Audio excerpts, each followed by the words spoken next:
I'm the Executive Director of Credit Work, and we're here to talk about why Andy Puzder will be a bad Labor Secretary for LGBTQ working people. So as I said, my name is Jeremy Davis. I'm the Executive Director of Credit Work, the nation's only organization representing LGBTQ working people. On behalf of our National Executive Board and chapters across the country, I'm here today to say no to Andy Puzder. LGBTQ working people depend on a strong labor department to protect our rights at work. According to the UCLA's Williams Institute, LGBTQ working people, particularly people of color and transgender individuals, are more likely to live in poverty. This isn't a coincidence. When you're discriminated against at work, it is that much harder to earn a living. For example, transgender individuals are nearly 3 times more likely to earn less than $10,000 per year than the average person. $10,000 per year, that's just shameful. It's little wonder that studies show that fewer than half of LGBTQ working people are out at work. As the government agency charged with protecting LGBTQ workers from coast to coast, a labor department led by Andy Puzder represents a clear and present danger to our dignity, our safety, and our rights. He's bad for working people. He's bad for LGBTQ people. Well, let's face it, he's just bad for people, period. Andy Puzder is the kind of guy who extols the virtues of machines, but refers to his employees as, quote, the worst.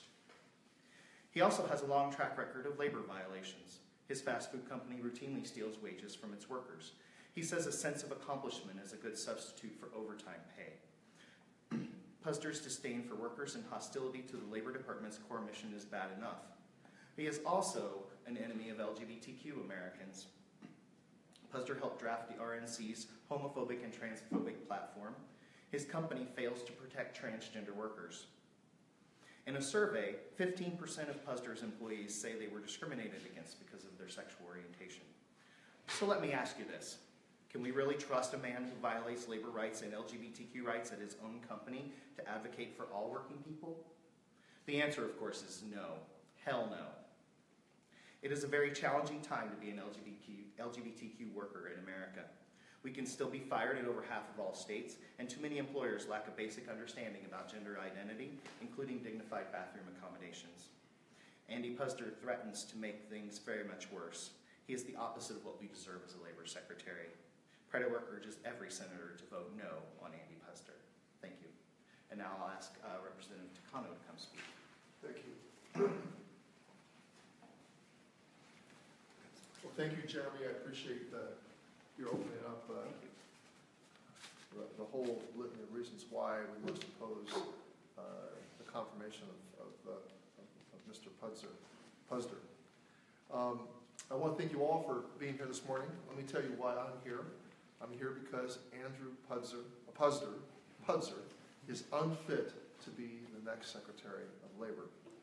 Just as it was wrong to nominate an education secretary that does not believe in public education, and just as it was wrong to nominate an EPA administrator who does not believe in environmental protection, it is wrong to nominate a labor secretary with such little respect for employees, America's working people.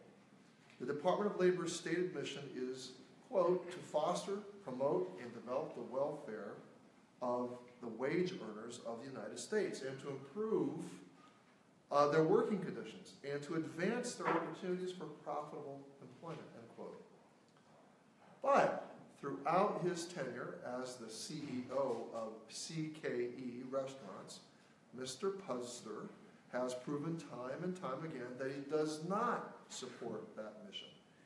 He opposes raising the minimum wage and has been an outspoken opponent of President Obama's efforts to restore overtime protections for millions of workers for the first time in decades. More than half of Carl's Jr. and Hardee's restaurants have at least one wage and hour violation. He has faced complaints of wage theft and workplace discrimination and unsafe working conditions. In fact, CKE has the dubious distinction of facing more federal employment discrimination lawsuits per $1 billion of sales than any other hamburger chain in the United States. Even in his personal life, Mr. Puzder has failed to comply with the most basic wage and hour regulations. He employed a housekeeper for years and failed to pay federal and state taxes. Now, if he can't follow the law in his own home, how can the nation expect him to enforce our federal labor laws? And what is Mr. Puzder's vision for the future of the American workforce? He says he'd like to replace workers with robots because machines are, quote, always polite, they always upsell, they never take a vacation, and they never show up late, and there's never a slip and fall or an age, sex, or race discrimination case, end quote. Unfortunately, for Mr. Puzder, workers are human beings who deserve to be treated with dignity and respect no matter where they're from, how old they are, or who they love.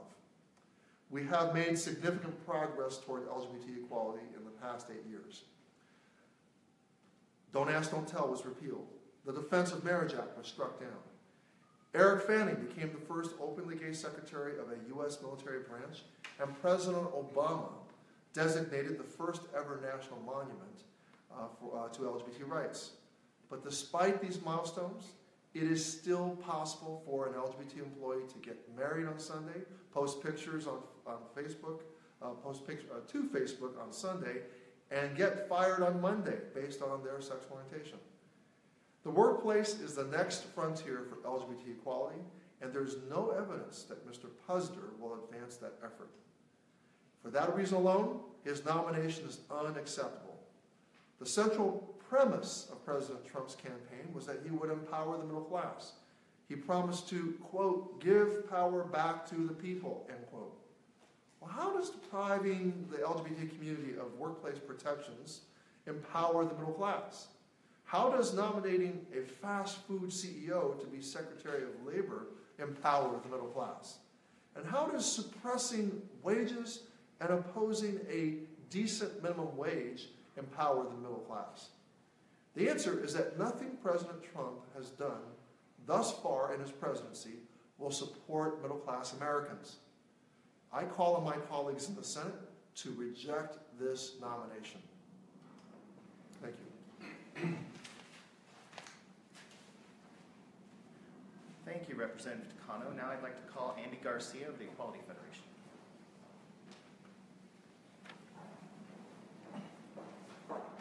Thank you, Jeremy, and thank you, Representative Takano. Good morning, everybody. My name is Andy Garcia, and I'm the Program Manager with Equality Federation. Equality Federation is the national strategic partner to the state-based movement for LGBT equality. We work with groups across the country, from Equality Maine to Equality California, and everywhere in between. I want to start today by sharing some good news. Just yesterday, thanks in part to the work of Equality Florida, the city of Jacksonville, Florida, passed a non-discrimination ordinance protecting its LGBTQ citizens. Jacksonville was the second largest city in the country without such protections. I'm going to also tell you a little bit of bad news. The reason that Jacksonville passed this ordinance is because Florida, along with 31 other states, lacks a statewide non-discrimination law. No such law exists at the federal level either. In fact, more than half of all Americans live in states where they can be fired or denied a job simply because of their sexual orientation or gender identity. Oftentimes, union membership is the first line of defense when someone's discriminated against because of who they are or who they love. The vast majority of Americans believe we can do better. We're a country that values freedom, fairness, and opportunity. Everyone needs to earn a living, including gay and transgender people. Employees should be judged on their experience, their qualifications, and their performance. Nothing more and nothing less. Sadly, Mr. Andrew Puzder doesn't seem to share these views. He refuses to state his position when asked questions about protecting LGBTQ people in the workplace. And let's not forget, he helped draft one of the most anti-LGBTQ party platforms in our country's history. So let's look at facts, not alt facts. Many people are surprised to learn that LGBTQ people and our families face much higher rates of poverty than our peers.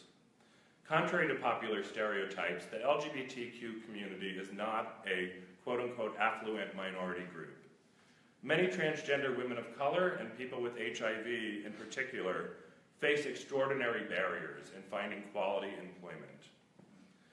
According to a recent survey by the National Center for Transgender Equality, transgender women of color have an employment rate of 20%. That's 4 times the national average. And for those transgender people who did find work in the past year, 30% reported being fired, denied a promotion, or experiencing some other form of mistreatment. And it's not just transgender people or people living with HIV. Same-sex households where both partners or women are disproportionately harmed by the income gap between men and women. And the list goes on. For these reasons and more, Mr. Puzder's opposition to fair wages is especially of concern to the LGBT community.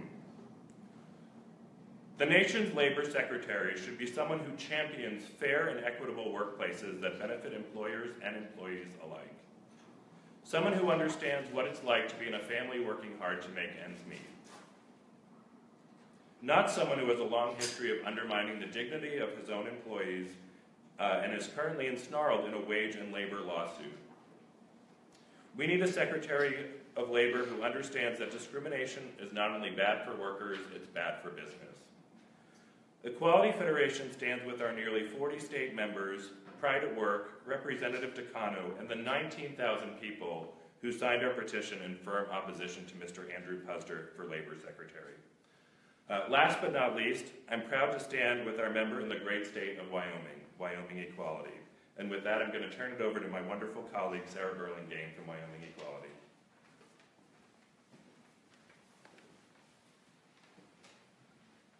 Thanks, Andy. I'm happy to be here in DC, in the big city. Good morning, I'm Sarah Burlingame, and I'm the non-discrimination educator for Wyoming Equality. Wyoming is the equality state, stretching back from territory days when we were the first to grant white women the right to vote, to the present day where bills that target the LGBT community have been consigned to the desk file session after session. Check our record. We are the most conservative state in the union, but our lawmakers do not sign on for discrimination. As the least populated state in America, we have learned that our neighbors and colleagues are not just an occasional inconvenience. They are our literal lifeline. We rely on each other.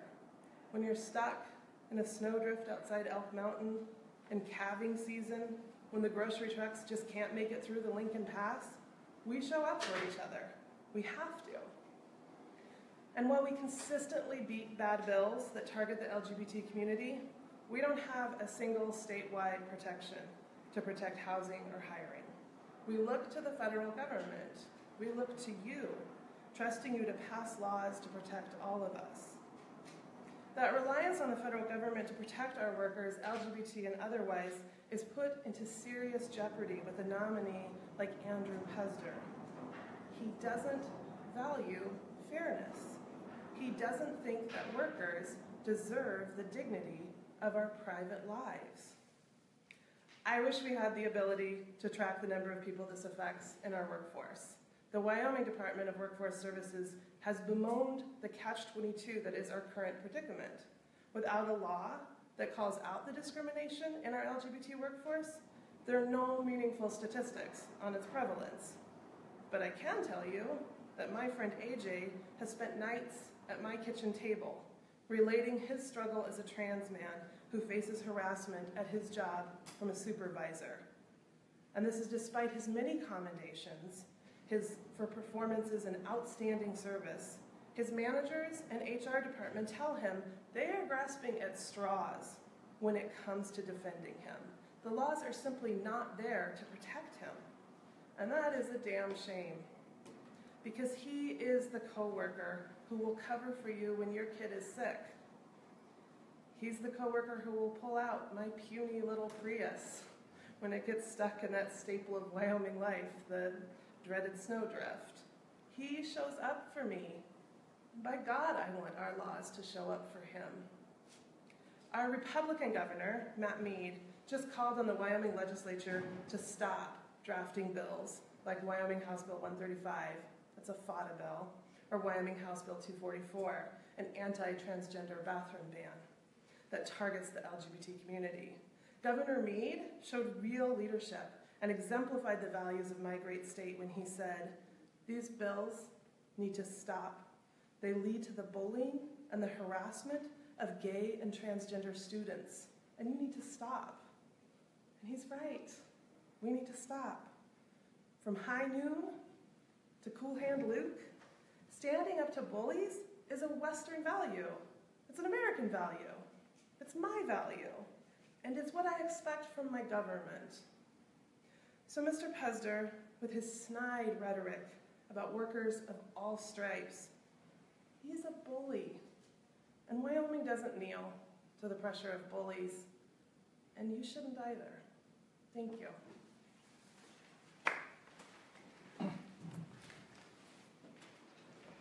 Thank you, Sarah. And with that, if there are any questions, we'd be happy to take some questions.